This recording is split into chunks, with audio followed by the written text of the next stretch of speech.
Hello students. So come to cell wall functions जो हमने discuss किए हैं वो लिख लेते हैं, एक बार रिवाइज करते हैं और एक पॉइंट जो हमने पिट की बात की थी, राइट? देखो हमने दो शब्द यूज किए, plasmodesmata is a cytoplasmic junction, is a pore of plasma membrane connecting to living cells. Plasma membrane जो सेल के पास है वो लिविंग होता है. Plasmodesmata is a cytoplasmic junction connecting two living cell which is covered by, lined by plasma membrane, right? Pit is the area where secondary cell wall is absent. Pit is pore of secondary cell wall. Generally secondary cell wall जब thick हो जाती है तो primary cell wall नहीं रहती, right? सो जहां पे secondary cell wall नहीं है वहां से सेल केमिकल एक्सचेंज करेगा बाजू के सेल के साथ, राइट? जो कभी डेड हो सकता है, राइट? कभी लिविंग भी हो सकता है, but generally secondary cell wall रहने वाले सेल डेड होते हैं. Are you getting the two words, pits and plasmodesmata? Now remember, pits are of two types. See, I have written on boards types of pits. ये as usual outermost red primary cell wall, उसके अंदर secondary cell wall, right? secondary cell wall का जहां जहां पे deposition नहीं है वो एरिया को हमने पिट बोला, और यहाँ पे मैंने पिट के दो प्रकार ड्रॉ करके बताया. देखो ये जो पिट है इसका अंदर का डायमीटर और बाहर का डायमीटर सेम है, जैसे आपके घर का दरवाजा, राइट? अंदर से देखो तो वही साइज दिखती है, बाहर से देखो तो वही साइज दिखती है, right? That is what is a simple pit. Opening diameter from inner side, opening diameter from outer side are same and they are like a tunnel with equal diameter from both the side. Such opening is called a simple pit. If diameter from inner side is less, देखो ये cone shape है, ये ऐसा कोन जैसा, अंदर से diameter छोटा, बाहर से डायमीटर ये बड़ा. So if diameter increases, right, from outside, then it is called bordered pits. Okay, so अब simple pit, bordered pit अलग अलग प्रकार के सेल में अलग अलग रिक्वायरमेंट के अनुसार रहेंगे. पिट्स प्लांट में कौन से सेल्स में होते हैं? सो यू नो जाइलम, याद है? सिर्फ थोड़े टिश्यू के प्रकार नाम मैंने आपको बोले थे.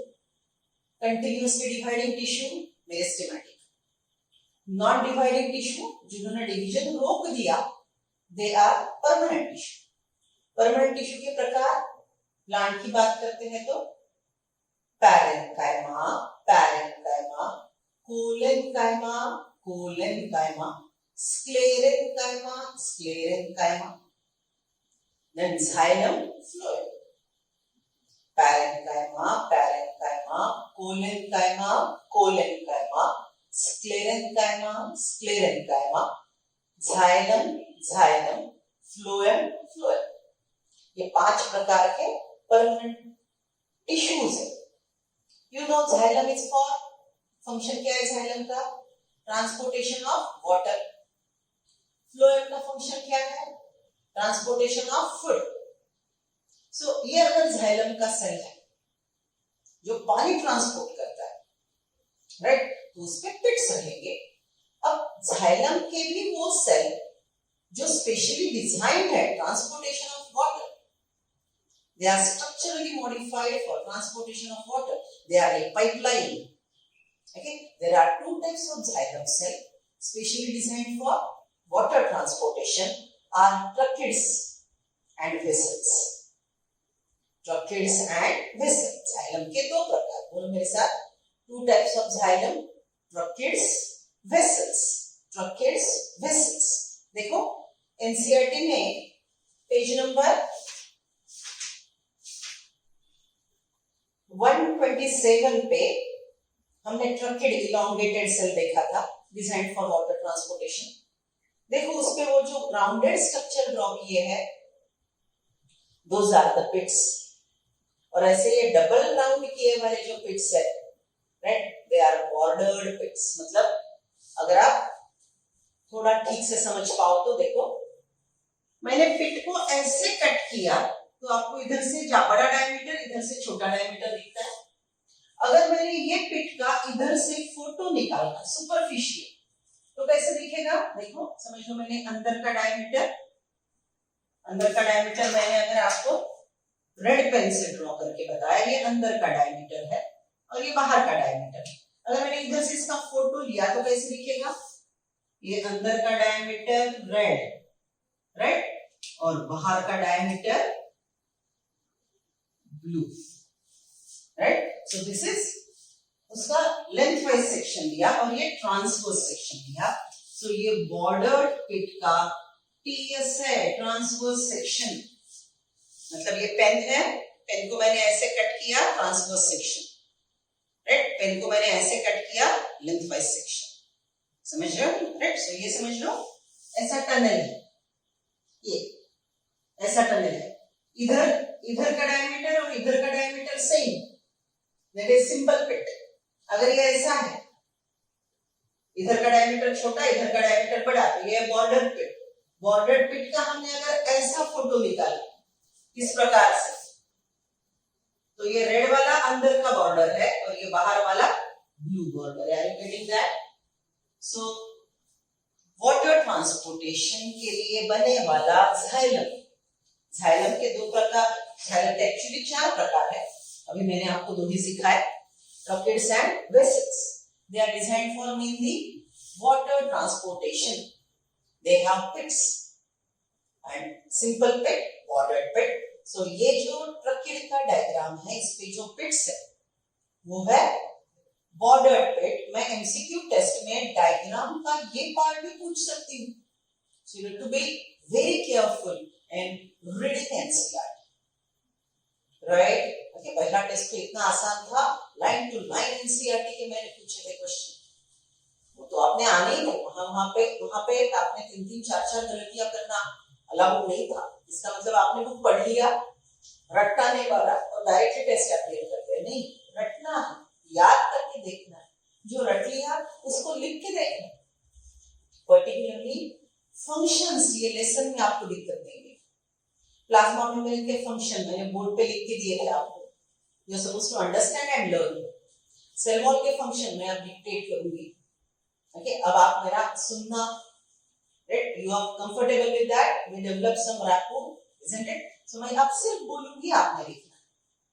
Is that okay? Pit is the area where secondary cell wall is absent. Pit is a core of secondary cell wall. There are 2 types of pits: simple pit, bordered pit. They are helping in transportation between the cell. They are helping in transportation between the cell. Okay, write down, take out your classworks. I will collect and check your classwork. ना आपके classwork का submission होगा, classwork check की जाएगी। आपने homework classwork में ही करना है, अलग अलग बुक नहीं चाहिए मुझे। उसी में डायग्राम प्रैक्टिस होगी, उसी में डिफरेंसेस लिखेंगे, उसी में फंक्शंस लिखेंगे, होमवर्क वहीं पे होगा। I will collect your classwork and I check.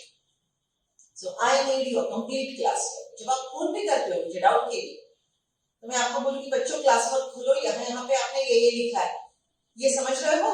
ये कॉन्सेप्ट पे वो एमसीक्यू डिपेंड करता है। So your classwork are world's best note. I repeat, your classwork are the best notes you are writing down for yourself under teacher's guidance, including additional point, and you are writing it after understanding, and we are revising it repeatedly, right? So notes बनाना, ये जो आप लिख रहे हो, ये आप notes जो आप, मैं हर किसी से मैंने जो फोन पे बात की, क्लास आप जब विजुअल क्लास अटेंड करते हो तो आपने बेसिकली नोट्स लिखते लिखते ही लेक्चर अटेंड करना है। Okay, so these are the bottom lines. Please complete your homework, class work, write down functions of cell wall. First point, it is outer protective covering. It is outer protective covering. In the bracket, write down additional word. Acts as exoskeleton. Bracket में लिखेंगे आप acts as exoskeleton. Bracket close. उसी का सब point लिखेंगे. Protects from mechanical injuries. Protect from mechanical injuries. मतलब से को कोई मार दिया, कुछ लगा तो उससे वो प्रोटेक्ट करेगा. Protect from mechanical injuries. उसी में का सब point second. Protect from pathogens and infections. Protect from pathogen and infections. Pathogen मतलब डिजीज कॉज करने वाले माइक्रो ऑर्गेनिज्म. पैथोजन मतलब डिजीज कॉज करने वाले माइक्रो ऑर्गेनिज्म. सो ऐसे माइक्रो ऑर्गेनिज्म से भी वो प्रोटेक्ट करेगा. अलग अलग बाकी के इन्फेक्शन होते हैं, फंगल इन्फेक्शन होगा, वायरल इन्फेक्शन होगा, उससे से भी प्रोटेक्ट करेगा. राइट. सो फर्स्ट पॉइंट के दो सबमिट लिखे आपने. मैकेनिकल इंजुरी से प्रोटेक्शन और दूसरा पैथोजन से protection. Write down second point. Maintains shape of the cell. Maintains shape of the cell.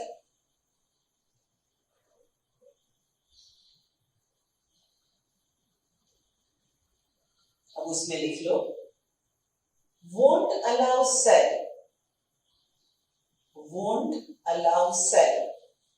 to burst open because of excessive endoosmosis. Because of excessive endoosmosis.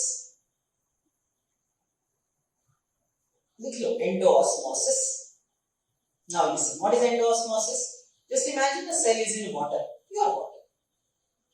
Water बाहर बहुत ज्यादा है, cell cytoplasm में पानी कम है, so water will move from outer side which is called media. Outer side media. Media से पानी cell के अंदर आएगा, सेल फूलता जाएगा. राइट. तो पानी अंदर आया आया आया सेल फट गया नहीं. We discuss this. राइट. वो सेल वॉल जाके रोक देगी, सेल को फटने से बचाएगी. won't allow cell to burst open because of excessive endoosmosis. Write down. And won't allow cell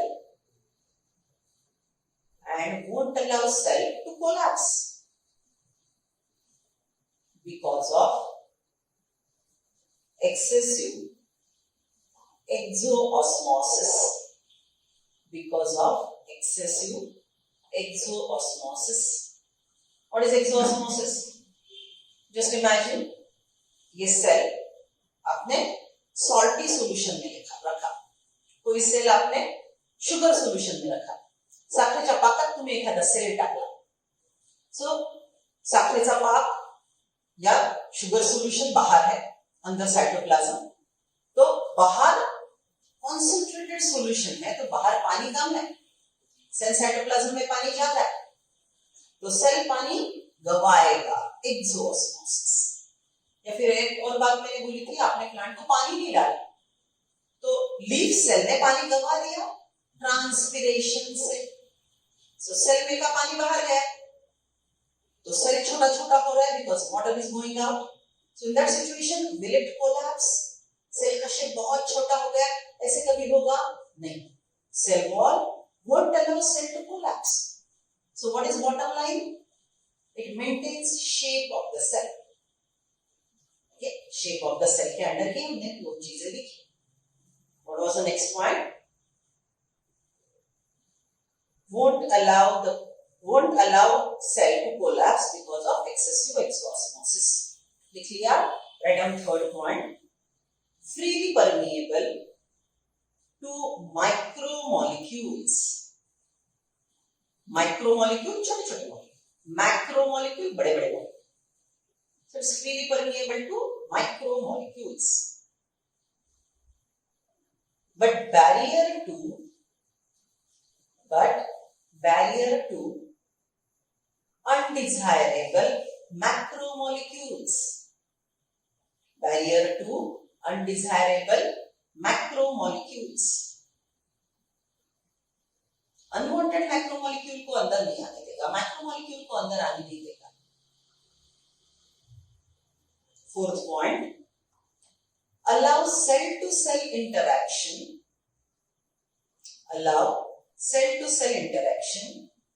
by plasmodesmata. Plasmodesmata traverse through cell wall बोला था ना हमने. Plasmodesmata cell wall से वो फाइबर जो इसके बीच में से जाता है. So it allows cell to cell interaction. Living cell connected by plasmodesmata. Okay. और डेड सेल का भी कनेक्शन होगा तो वो पिट. Allows cell to cell interaction by plasmodesmata. Pit also allows exchange between the cell. अब वो जिंदा है मर गया है बोल नहीं सकते. अगर पिट भी है और प्लाज्मा मेम्ब्रेन भी है तो उसको हम बोल नहीं सकते. Perfectly. So pit allows exchange, even plasmodesmata allows exchange between the cell. Write down. Outer thick cutinized cell wall. अब ये थोड़ा आउट ऑफ सिलेबस है राइट नाउ. ना दूसरा लेसन सीखेंगे ट्रांसपोर्टेशन ऑफ प्लांट, तो ये पॉइंट वहां पे आ गया. ठीक है, तो थोड़ा लिख लो, समझ में आएगा. जब मैं ये लेसन आपको 6 महीने के बाद रिवाइज करूंगी तो सेल वॉल के और एडिशनल 5 फंक्शन दूंगी जो इधर उधर के लेसन से रिलेटेड है, जो अभी आपको नहीं समझेंगे. So it is what we are sticking to just NCERT. Revision में एक्स्ट्रा पॉइंट मिलेंगे, फिर भी ये थोड़ा लिख लो. Cutinised cell wall. Fifth point, cutinised, CUTINISED. Cutin ये केमिकल का नाम है. क्यूटिन से बने वाली cell wall, cutinised cell wall reduces rate of transpiration. Cutinized cell wall reduces rate of transpiration. What is transpiration? Leaf cell losing water by vapor. Okay, aerial plant part hot climatic condition को expose होते हैं तो पानी vapour form में निकल जाता है. सो उसको अगर ढक के रखा और क्यूटिनाइज्ड सेल वॉल से पकड़ के रखा तो वो इवेपोरेशन का रेट कम होगा.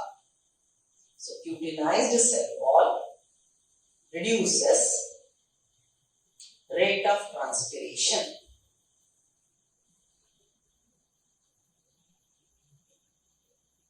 Right? So these are the functions. Functions हमने रटने हैं. Read one time again. Function पढ़ लो एक बार.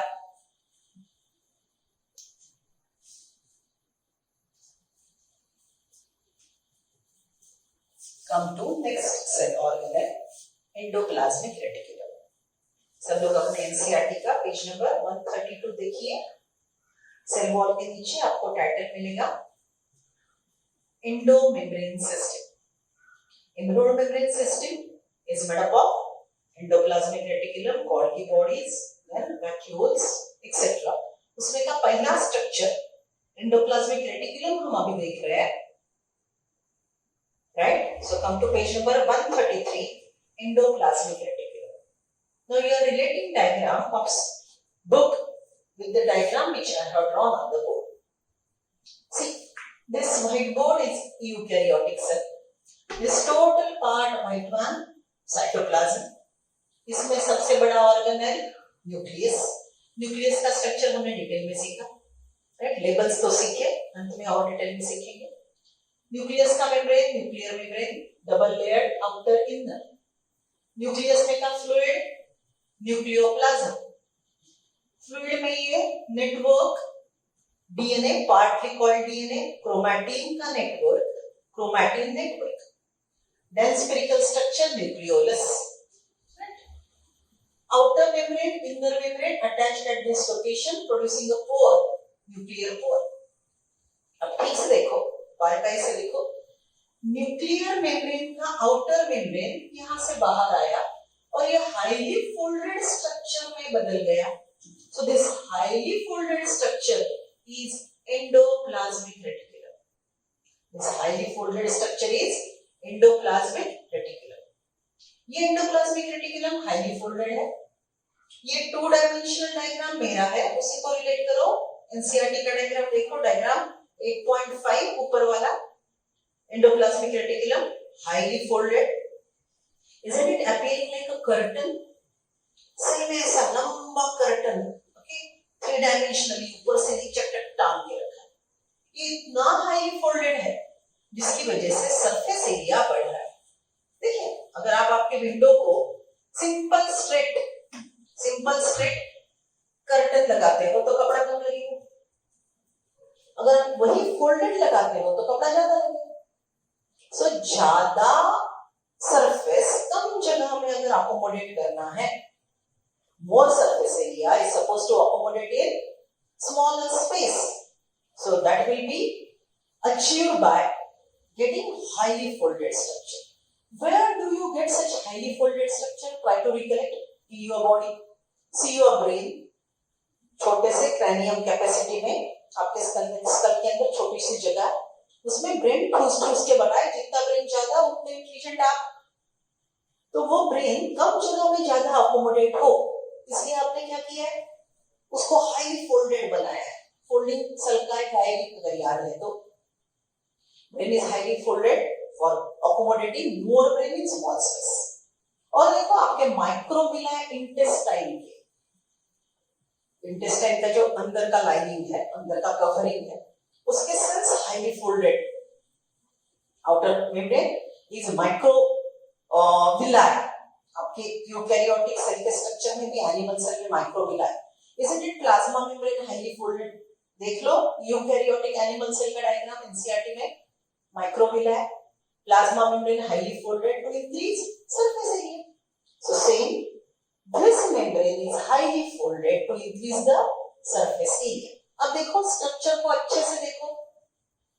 न्यूक्लियर मेम्ब्रेन आउटर कंटिन्यूएशन में जा रहा है. फोल्डिंग्स है. फोल्डिंग्स में हमको पैरेलल लेयर्स नजर आएंगे. ये पैरेलल वॉल लेयर्स नजर आएंगे. कुछ डक्ट लाइक रहेंगे. सो ये फोल्डिंग्स अलग अलग प्रकार की होंगी. ये 3 dimensional highly folded structure to increase the surface area. Surface area क्यों बढ़ाना है? क्योंकि इनके सरफेस पे बहुत ज्यादा केमिकल सिंथेसाइज होते हैं. That is a location, that is a site where a variety of chemicals are synthesized. More the surface area, more the chemical reaction, more will be rate of chemical reaction and more will be the end product. Right? So ER is highly folded, membranous 3-dimensional structure.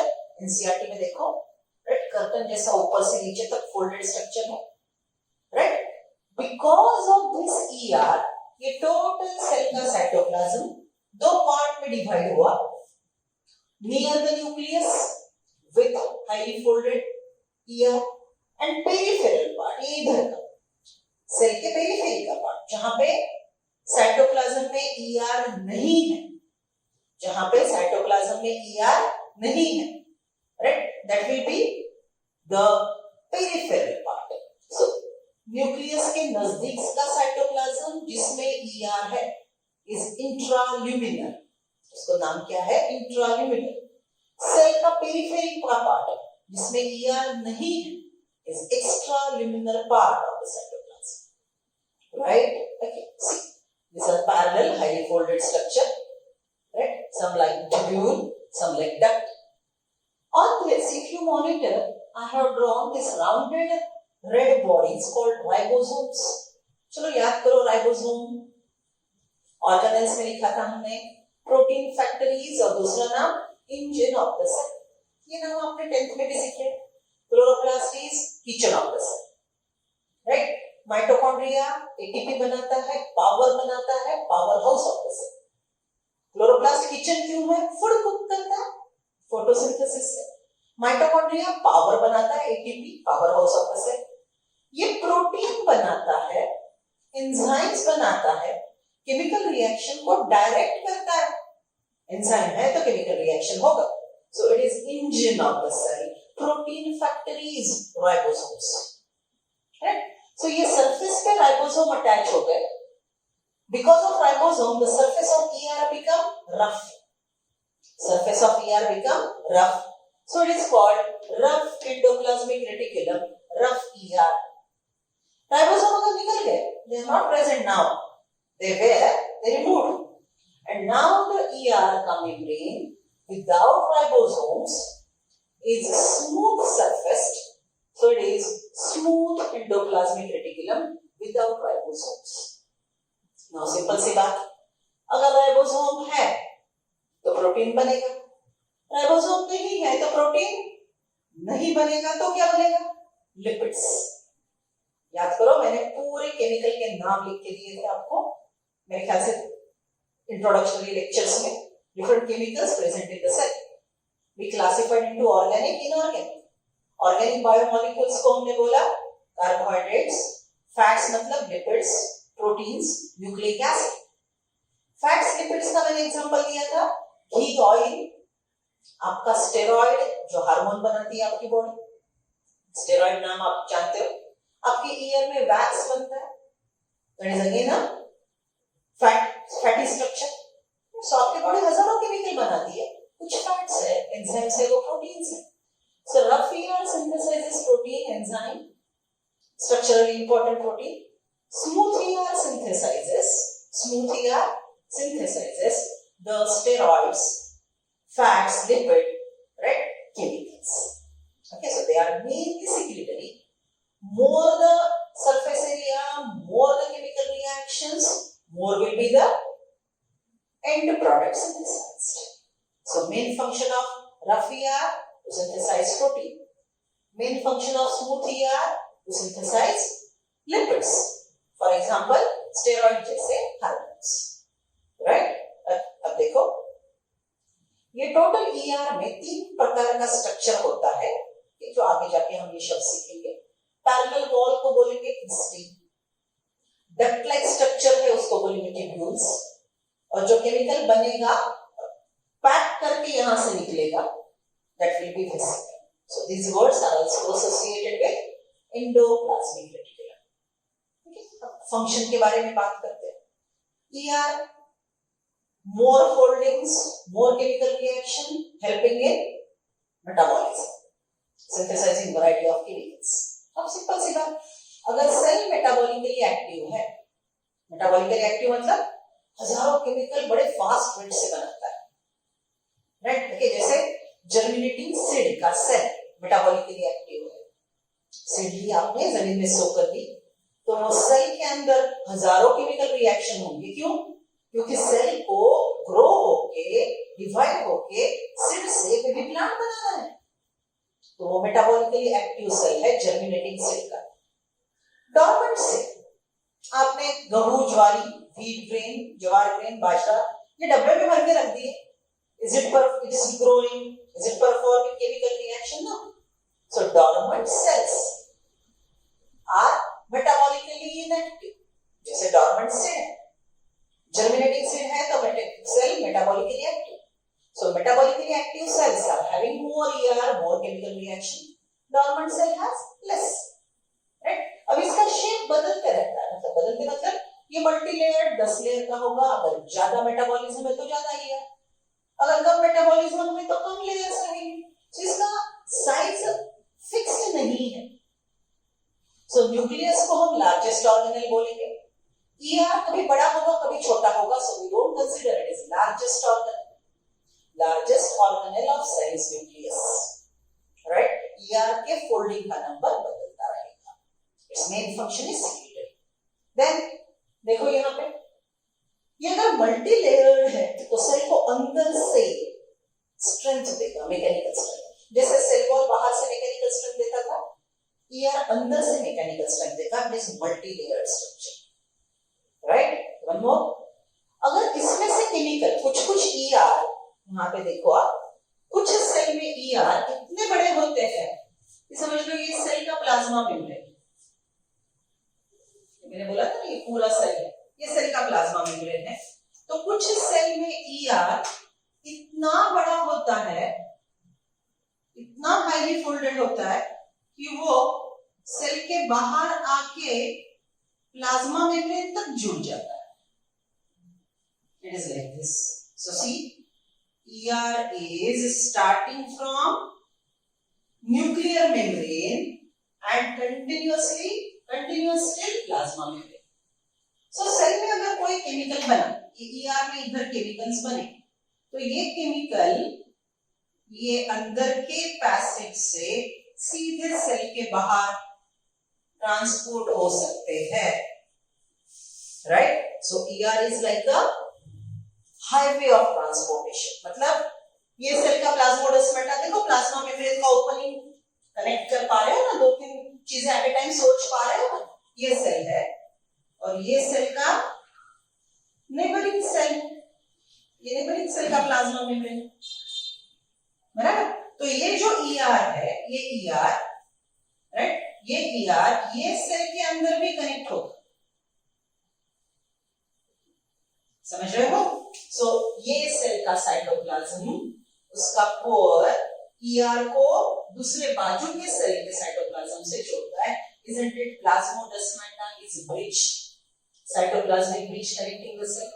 So ER may be small, ER may be big, extending from nuclear membrane to plasma membrane. तो देखो, आप ही देखो ठीक से, यहाँ पे ये membrane को हमने न्यूक्लियर मेम्ब्रेन बोला, उसी को हमने ER का मेम्ब्रेन बनाया, उसी को हमने प्लाज्मा मेम्ब्रेन से जोड़ दिया, right? Isn't it? All membranes are chemically alike, that's why they are continuous. They are chemically alike, means fluid Mozart model suggested by Singer and Nichols, right? So it is main secretory, it is connecting two cell, plasmodesmata, it is giving mechanical strength, right? It is regulating rate of metabolism, it is highway for transport, right? So ये endoplasmic reticulum के important functions है. Draw the diagram.